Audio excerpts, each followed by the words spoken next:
জামানা মোবাইলে খাইছে, জামানা ফেসবুকে খাইছে,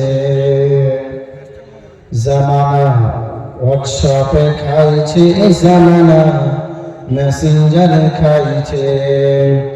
অল্প বয়সের ছেলে মেয়ে প্রেমে জড়াইছে, জামানা ফেসবুকে খাইছে, জামানা মেসেঞ্জারে খাইছে।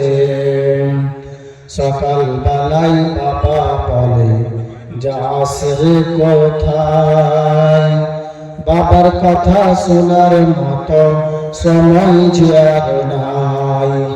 বৈকাল বেলায় বাবা বলে যাস রে কোথায়, বাবার কথা শোনার মতো সময় যে আর নাই।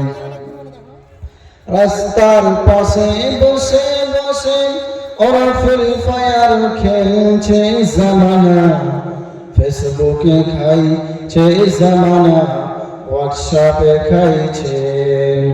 বিবাহিতা নারী যখন ফেসবুকে ঢোকে, হ্যান্ডসাম ছেলে দেখে সে তো প্রেমে পড়ে। বিবাহিতা নারী যখন ফেসবুকে ঢোকে, হ্যান্ডসাম ছেলে দেখে সে তো প্রেমে পড়ে। স্বামী সন্তান সব ছাড়িয়ে তারা নতুন প্রেমিককে চাইছে, জামানা হোয়াটসঅ্যাপে খাইছে, জামানা মেসেঞ্জারে খাইছে।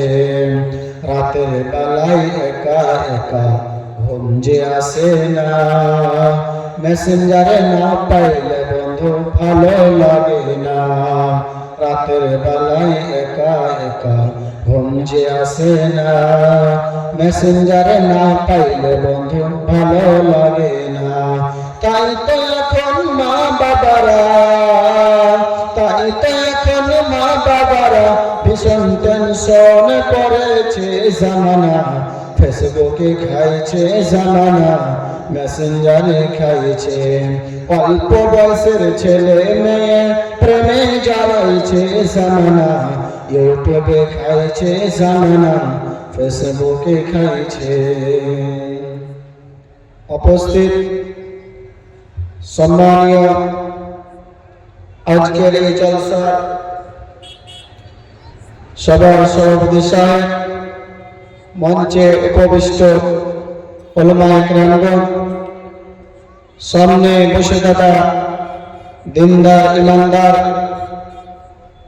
ছোট বড় ভাই সকল বাবাজিরা, পর্দার আড়ালে বসে থাকা মা ও বোনেরা, সর্বপ্রথম ওই মহান পাক রব্বুল আলামিনের প্রশংসা করি, যিনি আমাদেরকে এই সামুখা গ্রামে একটি মসজিদ উন্নতি কল্পে জালসার আয়োজন করার জন্য আমাদেরকে সুযোগ করে দিয়েছে।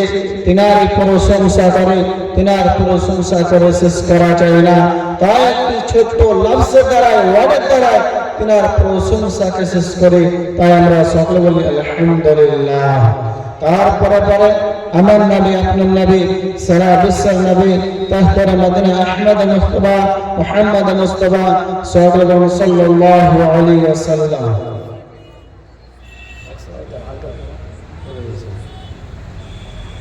যাই হোক, সময় খুব সংক্ষিপ্ত।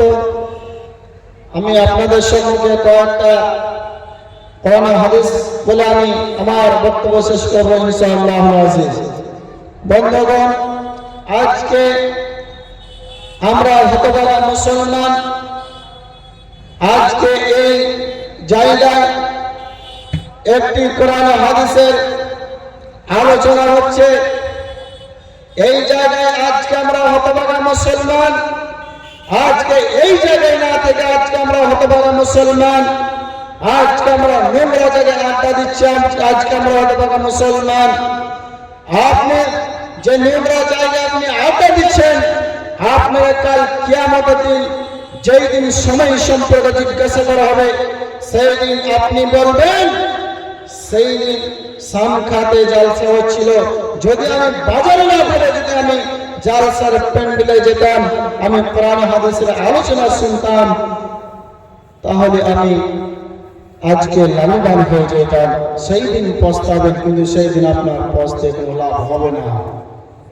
তাই আমি আপনাদের সম্মুখে আলোচনা করব কবর সম্পর্কে।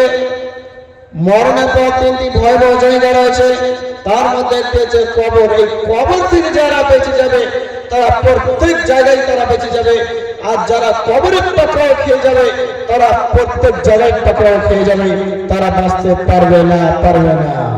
এই মর্মে আল্লাহ সুবহানাহু ওয়া তাআলা ইরশাদ করেছেন, বিসমিল্লাহির রহমানির রহিম, ওয়ালাউ তারা ইযা যালিমুনা ফি গামরাতিল মাউত ওয়াল মালাইকাতু বাসিতু আইদিহিম। আল্লাহ সুবহানাহু ওয়া তাআলা বলছেন, হে নবী, আপনি যদি অত্যাচারীদের দেখতেন যখন তারা মৃত্যু কষ্টে পতিত হয়, তখন তাদের দিকে ফেরেশতাগণ হাত বাড়িয়ে বলেন, আজ তোমাদের আত্মাকে বের করে দাও, আজ তোমাদের আত্মাকে বের করে দাও, কেননা আজ হয়তো তোমাদেরকে অপমানজনক শাস্তি দেওয়া হবে। কেন অপমানজনক শাস্তি দেওয়া হবে? তোমরা দুনিয়াতে আল্লাহর কোরআনের আয়াতকে তোমরা এড়িয়ে নিয়ে চলেছো, তোমরা দুনিয়াতে তোমরা আল্লাহর কোরআনের আয়াতকে তোমরা মেনে চলোনি, তোমরা দুনিয়াতে অহংকার করে চলেছো। এই কারণে তোমাদেরকে আজকে অপমানজনক শাস্তি দেওয়া হবে। কাদেরকে? কবরে অপমানজনক শাস্তি দেওয়া হবে তাদেরকে যারা আল্লাহর কোরআনের আয়াতকে যারা এড়িয়ে চলেছে, যারা দুনিয়াতে অহংকার করে চলেছে, তাদেরকে সেই কবরে অপমানজনক শাস্তি দেওয়া হবে। তারপরে আল্লাহ সুবহানাহু ওয়া তাআলা ইরশাদ করেছেন, সানুআযিবুহুম মাররাতাইনি সুম্মা ইয়ারদ্দুনা ইলা আযাবিন আযীম। ওয়াচিরে আমি তাদেরকে বারবার শাস্তি দেব, সুম্মা ইয়ারদ্দুনা ইলা আযাবিন আযীম। ওয়াতারপর তারা মহা কঠিন শাস্তির দিকে তারা ফিরে যাবে। কারা মহা কঠিন শাস্তির দিকে ফিরে যাবে? কবরবাসীরা, যাদেরকে শাস্তি দেওয়া হবে, তাদেরকে বারবার শাস্তি দেওয়া হবে। কেন? তারা দুনিয়াতে আল্লাহর কোরআনের আয়াতকে অমান্য করে চলেছিল, তারা দুনিয়াতে অহংকার করে চলেছিল। এই কারণে তাদেরকে বারবার শাস্তি দেওয়া হবে, আর তারা মহা কঠিন শাস্তির দিকে ফিরে যাবে। আনাস ইবনে মালিক রাদিয়াল্লাহু আনহু বলেন, নবী করিম সাল্লাল্লাহু আলাইহি ওয়াসাল্লাম বলেছেন, যখন মৃত ব্যক্তিকে কবরে রাখা হয়, যখন তার সঙ্গীগণ সেখান হতে ফিরতে থাকে, তাদের যেতে না যেতে তার নিকট দুইজন ফেরেশতা এসে উপস্থিত হয়ে যান। তারপরে তাকে নবী করিম সাল্লাল্লাহু আলাইহি ওয়াসাল্লামের প্রতি ইশারা করে জিজ্ঞাসা করা হয়, তুমি দুনিয়াতে এই ব্যক্তি সম্পর্কে তুমি দুনিয়াতে কি ধারণা করতে? যদি সেই ব্যক্তি মুমিন হয়, যদি সেই ব্যক্তি পাক্কা সাক্কা পাঁচ ওয়াক্তের নামাজি হয়, তাহলে সে বলবে, আমি সাক্ষ্য দিচ্ছি যে তিনি আল্লাহর দাস এবং তার রাসূল। তখন তাকে বলা হবে, এই দেখলাম তোমার স্থান কত জঘন্য ছিল, তোমার স্থান জাহান্নাম, এই তোমার স্থানকে জান্নাতের সাথে পরিবর্তন করে দেওয়া হলো। তখন সেই ব্যক্তি ভয়ে খুশি হয়ে পড়বে। আর যদি সেই ব্যক্তি কাফের বা মুনাফিক বা মুশরিক হয়, তখন তাকে বলা হবে, নবী করিম সাল্লাল্লাহু আলাইহি ওয়াসাল্লামের প্রতি ইশারা করে জিজ্ঞাসা করা হবে, তুমি দুনিয়াতে এই ব্যক্তি সম্পর্কে কি ধারণা করতে? তখন সেই ব্যক্তি বলবে, যদি সেই ব্যক্তি কাফের মুনাফিক হয়, বেঈমান হয়, তখন সে বলবে, আমি জানতাম না দুনিয়াতে কি হয়েছে, আমি জানতাম না।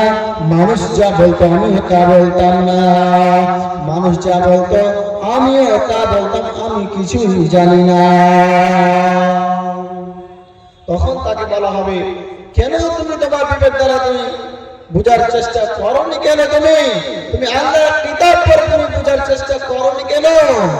তখন তার সেখান থেকে তার শাস্তি শুরু হয়ে যাবে, তার বাঁচার উপায় হবে না।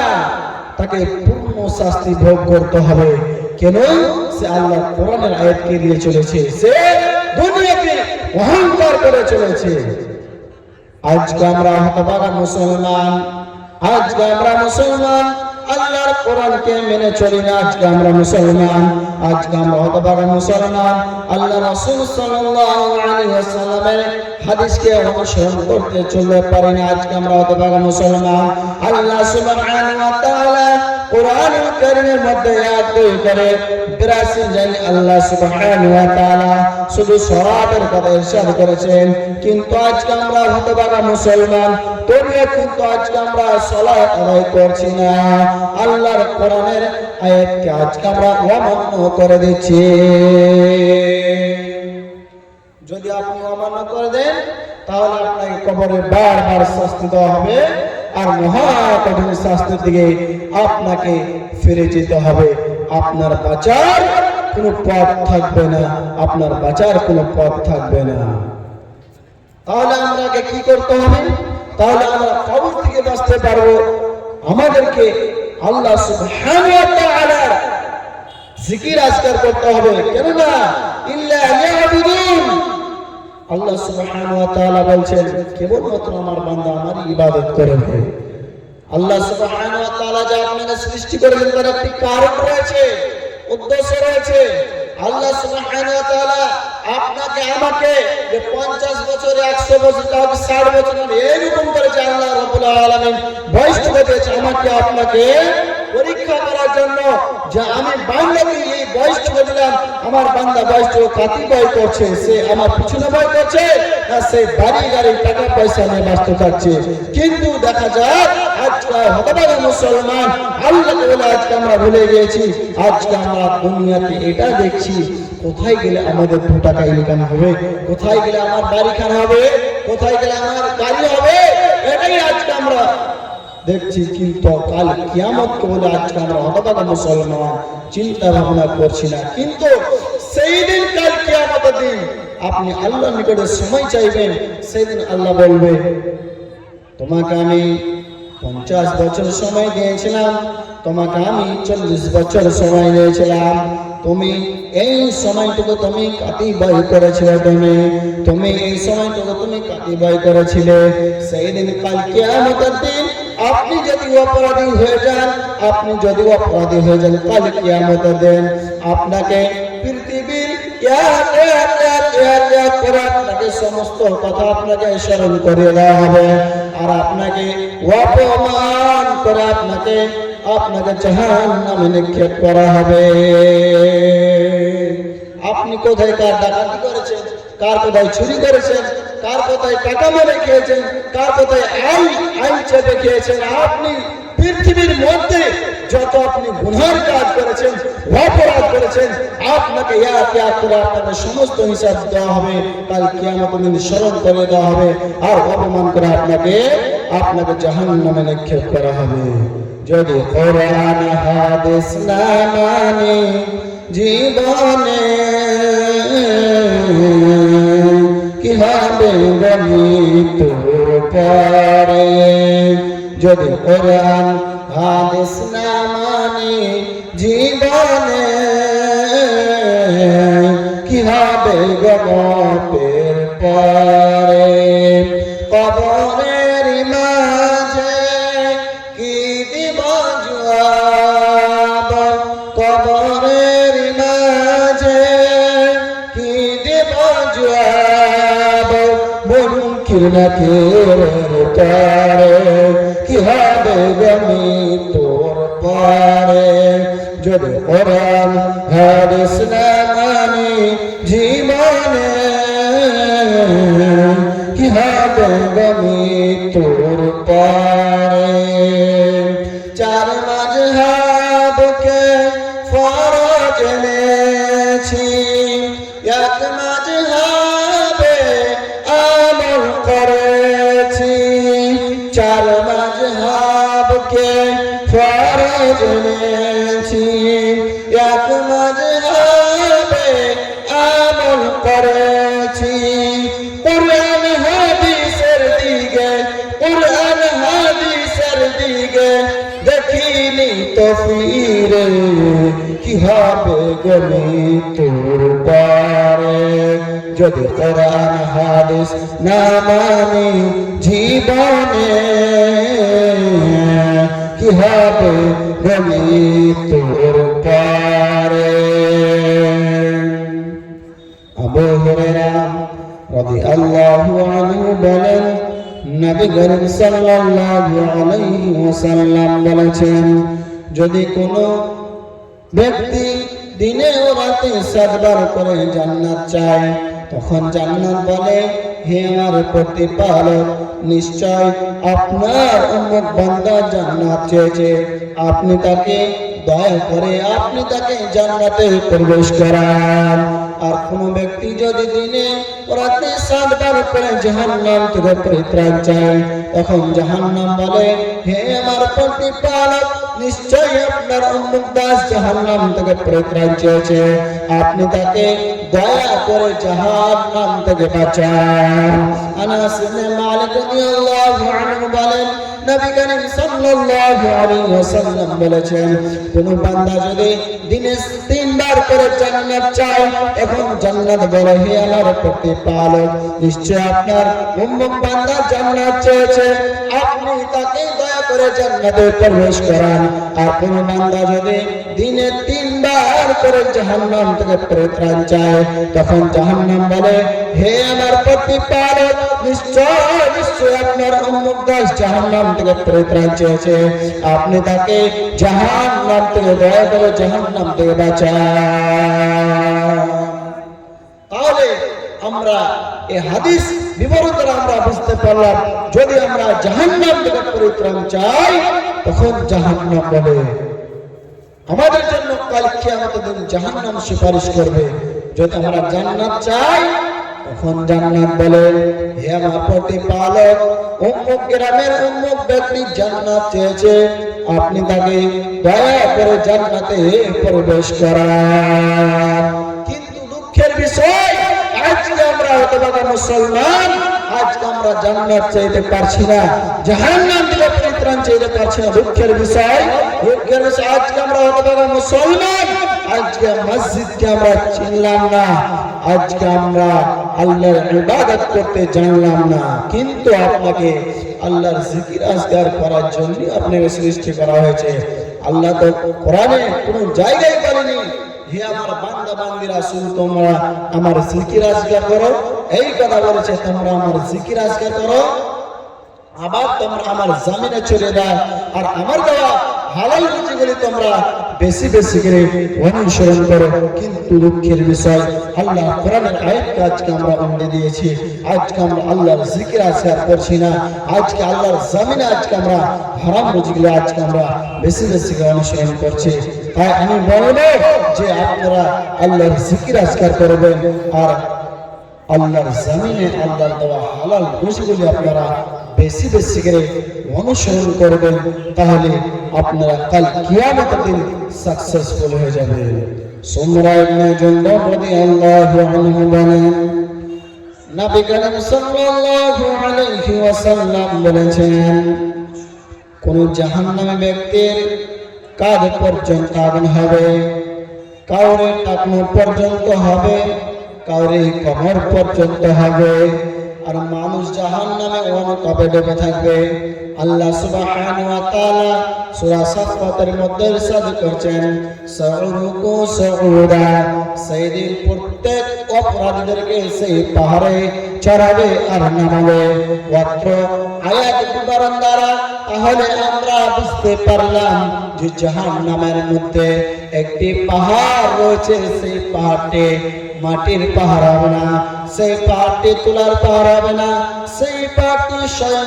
আগুনের পাহাড় হবে আর সেই আগুনের পাহাড়ে কাদেরকে চড়াবে আর নামাবে ওই পাহাড়ে অপরাধীদেরকে চড়াবে আর নামাবে যারা দুনিয়াতে আল্লাহর কোরআনের আয়াতকে এড়িয়ে এড়িয়ে চলেছে যারা রাসূল সাল্লাল্লাহু আলাইহি ওয়াসাল্লামকে অপমান করেছে তাদেরকে সেই পাহাড়ে চড়াবে আর নামাবে যখন অপরাধীরা সেই পাহাড়ে চড়বে নামবে তখন তাদের চামড়া গুলো খসে খসে পড়বে ঝলসে যাবে কিন্তু পুনরায় আবার তাদের চামড়া বলে সৃষ্টি করা হবে, কিন্তু তাদের বাঁচার উপায় থাকবে না।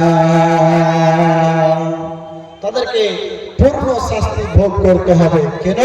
তারা দুনিয়াতে তারা আল্লাহর জিকির আজকার করেনি, তারা আল্লাহর কোরআনের আয়াতকে তারা এড়িয়ে এড়িয়ে চলেছে। এই কারণে তাদেরকে পূর্ণ শাস্তি কাল কিয়ামতের দিন ভোগ করতে হবে। তাদেরকে সেই দিন কাল কিয়ামতের দিন, সেই দিন জাহান্নাম থেকে কেউ বাঁচাতে পারবে না, সেই দিন কেউ বাঁচাতে পারবে না।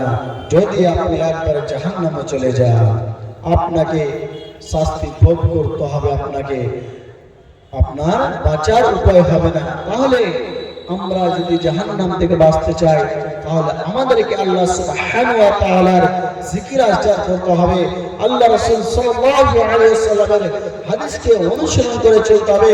হাদিস দেখতে হবে কোনটা হারাম বলেছে সেইগুলিকে আমাদেরকে ত্যাগ করে ফেলতে হবে, কোনটা হালাল করেছে সেটিকে আমাদেরকে জড়িয়ে ধরতে হবে। কিন্তু দুঃখের বিষয়, আজকে আমরা হতভাগা মুসলমান, যেটি হারাম সেটিকে আজকে আমরা জড়িয়ে ধরেছি, আর যেটি হালাল সেটিকে আজকে আমরা ত্যাগ করে ফেলেছি। দুঃখের বিষয়, আজকে আমরা হতভাগা মুসলমান। আপনি জাহান্নামে যাবেন না তো আপনি কোথায় যাবেন কাল কিয়ামতের দিন? আপনি যদি রাসূল সাল্লাল্লাহু আলাইহি সাল্লামকে অপমান করে দেন, তাহলে আল্লাহ সুবহানাহু ওয়া তাআলা আপনাকে কখনো ভালোবাসবেন না। আল্লাহ সুবহানাহু ওয়া তাআলা আপনাকে কখনো ভালোবাসবেন না।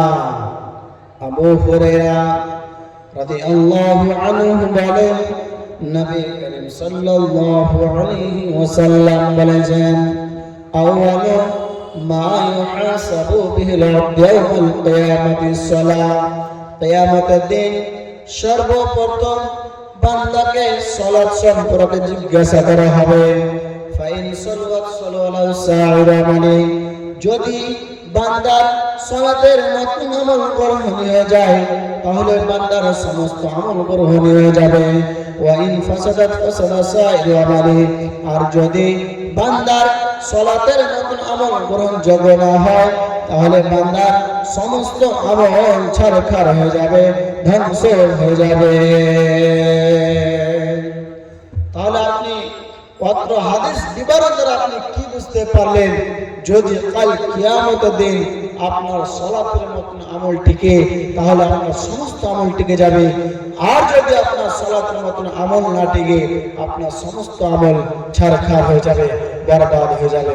তাহলে এবার আপনি বলবেন, আপনি আল্লাহর জিকির আজকার করছেন না, আপনি সালাত আদায় করছেন না, আপনি মসজিদে যাচ্ছেন না, আপনি লক্ষ লক্ষ টাকা খরচ করে আপনি কুরবানি করছেন, দান খয়রাত করছেন, ইত্যাদি আমল করছেন। কুরবানির সময় যখন আসে, আজকে আমরা হতভাগা মুসলমান, টাকা না থাকার সত্ত্বেও আজকে আমরা ধার মাহাজন করে আজকে আমরা কুরবানি করি, কিন্তু আজকে আমরা নামাজ পড়ছি না, সালাত আদায় করছি না। দুঃখের বিষয়, আপনার কুরবানি দিয়ে আপনার কোনো লাভ আসবে না, আপনার শুধু লোক দেখানো আপনার কুরবানি দেওয়া হবে। তাহলে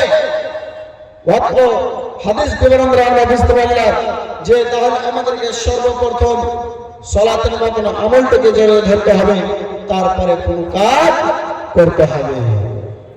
আল্লাহ সুবহানাহু ওয়া তাআলা সূরা মুদাসসিরের মধ্যে ইরশাদ করেছেন, মা সালাকাকুম ফি সাকার।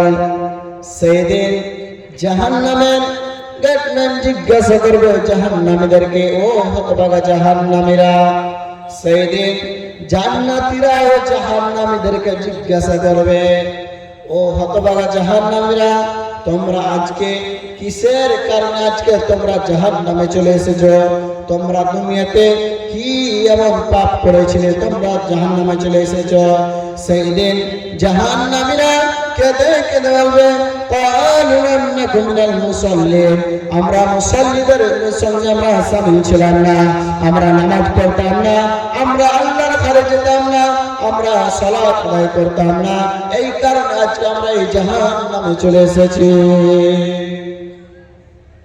তাহলে আমরা একটি হাদিস দ্বারা আমরা বুঝতে পারলাম যে কিয়ামতের দিন সর্বপ্রথম সালাত সম্পর্কে জিজ্ঞাসা করা হবে। আর আল্লাহর কোরআনের আয়াত বিবরণ দ্বারা আমরা বুঝতে পারলাম যে জাহান্নামীরা যাবে, সেই দিন জাহান্নামীরা কেঁদে কেঁদে সর্বপ্রথম বলবে, আমরা মুসল্লি ছিলাম না, আমরা নামাজে ছিলাম না, তার কারণে আজকে আমরা এই জাহান্নামে চলে এসেছি। তাই আমি আপনাদের কাছে অনুরোধ করব, আপনারা সমস্ত কাজকে ত্যাগ করে আগে সালাতের মতন আমলটিকে জড়িয়ে ধরবেন আর রাসূল সাল্লাল্লাহু আলাইহি ওয়াসাল্লামের হাদিসকে অনুসরণ করে চলবেন। তাহলে আল্লাহ সুবহানাহু ওয়া তাআলা আমাদেরকে ভালোবাসবেন আর আমরা কাল কিয়ামতের দিন জান্নাত লাভ করতে পারবো। শোনো বন্ধু শোনো না গো, আমার কথা শোনো না, তিনি মোদের দয়ার নবী, তাকে তোমরা চিনো না। তিনি মোদের দয়ার নবী, তাকে তোমরা চিনো না। নবী আমার বনে বনে চড়াইতেন ছাগল, নবী আমার বনে বনে চড়াইতেন ছাগল। কাফেররা দেখে বলতো বনের একটা পাগল, পাগল নয় গো পাগল নয়, সে খোদার প্রেমের দিওয়ানা। তিনি মোদের দয়ার নবী, তাকে তোমরা চিনো না। মদিনা শহরে ধর্ম যুদ্ধ করেছে, কাফেররা নবীজিকে পাথর ছোড়ে মেরেছে। মদিনা শহরে ধর্ম যুদ্ধ করেছে, কাফেররা নবীজিকে পাথর ছোড়ে মেরেছে। আহা তোমরা মেরো না গো, নবীজিকে মেরো না, তিনি মোদের দয়ার নবী, তাকে তোমরা চিনো না। যাই হোক, আমি এখান থেকে আমার বক্তব্য শেষ করছি। যদি বলার মাধ্যমে ভাষা দ্বারা রড়িয়ে থাকে, আমাকে ছোট ছেলে হিসাবে বা ভাই হিসাবে আমাকে ক্ষমা করে দেবেন। আসসালামু আলাইকুম ওয়া রাহমাতুল্লাহি ওয়া বারাকাতুহু।